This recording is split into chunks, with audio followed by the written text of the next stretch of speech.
Un claquement de doigts pour symbole, Otis Redding pour icône et Isaac Hayes pour star. Ce sont les piliers de Stax, un label de soul qui a changé l'histoire de la musique contemporaine. Le label Stax est né il y a 50 ans, des DVD et des CD fêtent l'anniversaire, mais voici le regard de Metropolis sur l'histoire de Stax avec un X.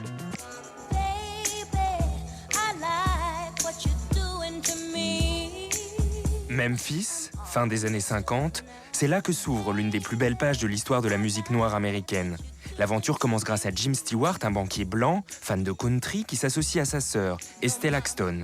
Tous les deux vont créer un studio d'enregistrement dans un vieux cinéma.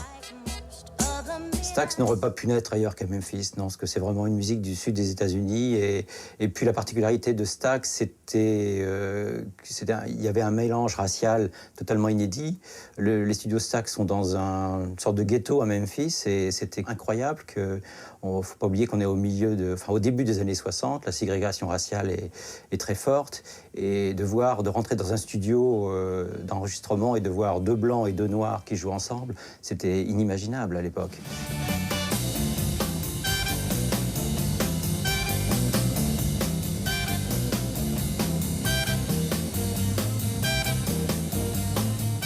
Il y avait un son très très particulier dû à la disposition de la salle d'enregistrement qui était donc une ancienne salle de cinéma avec un sol incliné, des draps pour masquer les fenêtres. Et les musiciens ou les amateurs reconnaissent à la première seconde un enregistrement de chez Stax. Le son Stax devient la référence soul du sud des États-Unis, tandis que plus au nord, la Tamla Motown lance ses premiers tubes de rhythm and blues depuis Détroit.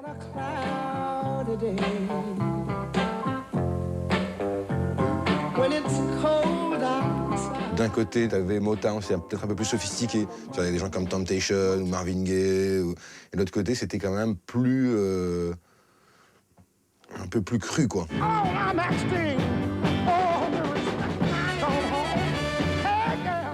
En 62, l'arrivée d'un jeune gars de 21 ans va bouleverser l'histoire de Stax. L'expérience du garçon ne se résume qu'à quelques radiocrochets. Il s'appelle Otis Redding.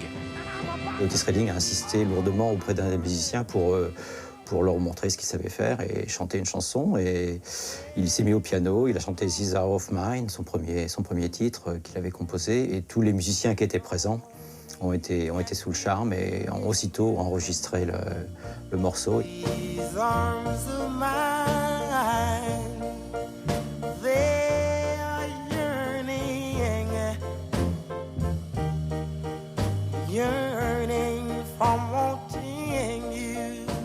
C'est l'arrivée des Noirs américains à un niveau commercial et c'est plus simplement des mecs qui chantent un peu dans leur ghetto, mais où ça a un vrai impact commercial via la radio d'ailleurs.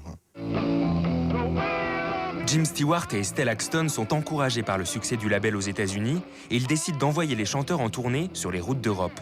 Londres, Paris, Oslo, c'est le triomphe à chaque fois.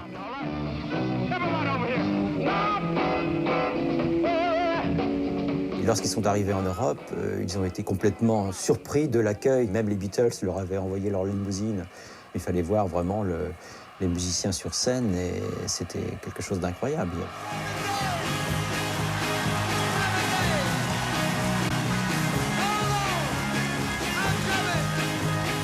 Pour nous, c'était une musique assez instinctive, assez brute, une musique principalement faite pour les jeunes, donc pour danser. Le contenu n'était pas plus intéressant que les chansons de variété française, hein, mais pour tous les jeunes qui n'étaient pas trop amateurs de Claude François ou de Sheila, on écoutait toute cette musique-là. Le son Stax touche le public, mais il bouscule aussi le monde de la musique. La pop s'en inspire en Angleterre. En France, les yéyés comme Nino Ferrer, Eddie Mitchell ou Dick Rivers s'y essaient. C'est vrai qu'à cette époque-là, on faisait beaucoup d'adaptations. Et je me suis aperçu très vite que c'était très difficile d'interpréter cette musique. Je vois pas comment on peut traduire That's Alright Mama, qui est en plus un texte black, hein, plein de slang, d'expressions typiquement du sud des États-Unis. Et je vois pas comment on peut... Eddie Mitchell l'a fait très bien, parce qu'il a fait des originaux. S'il n'en reste qu'un, je serai celui-là.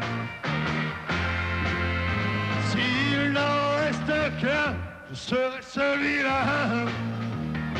C'est un son, quelque part, qui a sauvé le rock'n'roll. N'oublions jamais que tout ça, tout ce dont on parle, l'origine, la base, c'est le blues. Hein. Que ça soit clair, hein. Je veux dire, c'est le blues, après ça s'appelait rhythm and blues parce que c'était donc du blues rythmé, et après les Blancs, pour pas dire rhythm and blues, qui était une musique de nègres, ils ont appelé ça rock'n'roll. Mais je veux dire, quelque part, tout est noir. 1968 est la pire des années pour Stax. Otis Redding meurt dans un accident d'avion à l'âge de 26 ans. Martin Luther King se fait assassiner à Memphis. C'est la fin d'une belle utopie, celle de la concorde raciale qui unissait noirs et blancs au sein d'un même label. L'esprit Stax d'origine avait vraiment changé. Les artistes noirs américains arrivaient avec des gardes du corps armés, le Black Power commençait à monter, et puis la ségrégation raciale revenait. La deuxième partie de Stax se concentre vraiment sur la communauté noire, à tel point que les musiciens blancs qui ont créé vraiment le son Stax au départ ont été petit à petit écartés, n'ont plus retrouvé l'esprit d'origine et ont quitté Stax. Une seconde période commence alors pour Stax et elle va de pair avec l'ascension d'Isaac Hayes, surnommé le Moïse Noir. Isaac Hayes entretient le lien entre succès commercial et lutte pour la reconnaissance culturelle et sociale de la communauté noire. En 1971, il signe la bande originale de Shaft, film étendard de la Blaxploitation, pour laquelle il recevra un Oscar.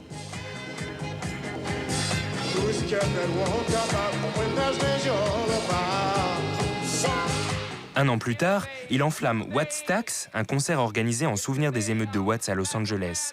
Le concert réunit 100 000 personnes.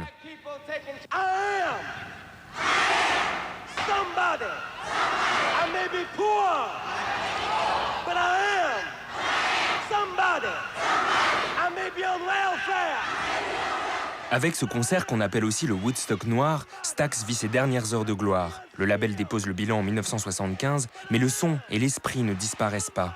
Stax a ouvert la voie au rap et au R&B américain, autant pour la musique que pour les revendications sociales qu'il a portées. En Europe, c'est l'Angleterre qui semble s'être le mieux approprié cette musique. L'artiste qui reprend ça à sa manière d'aujourd'hui, vraiment de manière contemporaine, intéressante, c'est Jamie Lidl, quoi. Ce type, c'est vraiment ce feeling-là, mais aujourd'hui. C'est-à-dire pas avec un côté nostalgique, pas avec un côté passéiste, où il a repris cette espèce d'émotion brute d'un type qui chante, où il fait sa musique en direct comme ça.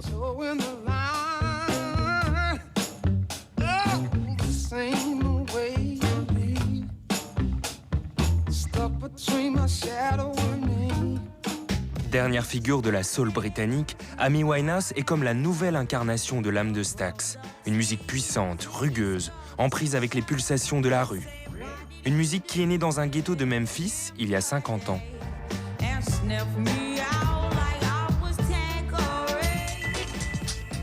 Le 50e anniversaire de Stax s'accompagne de plusieurs éditions. 2 documentaires qui retracent l'histoire du label et la carrière d'Otis Redding. Ils sont tous les 2 disponibles en DVD. Un double album compile les incontournables de Stax. Et 2 films ressortent en salle, Shaft de Gordon Parks et Watts Stax de Mel Stuart.